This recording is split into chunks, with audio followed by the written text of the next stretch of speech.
धाराशिवमधून धाराशिवमध्ये पूरग्रस्तांच्या मदतीसाठी खासदार ओमराजे निंबाळकर पाण्यात उतरले।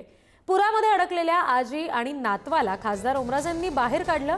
अतिवृष्टी झालेल्या भूमपरांडा तालुक्यामध्ये गावोगावी ओमराजेंच्या भेटी आहेत। खासदारांकडून शेतकऱ्यांना धीर दिला गेलेला आहे, तर प्रशासनाकडे मदतीसाठी पाठपुरावा सुद्धा केला जातोय। शिवसेनेचे खासदार ओमराजे निंबाळकर हे अतिवृष्टी झालेल्या भूमपरांडा तालुक्यात थेट मदतीसाठी पोहोचले। वेगवेगळ्या गावांना सध्या ते भेटी देत आहेत, शेतकऱ्यांना दिलासा देत आहेत, धीर देत आहेत।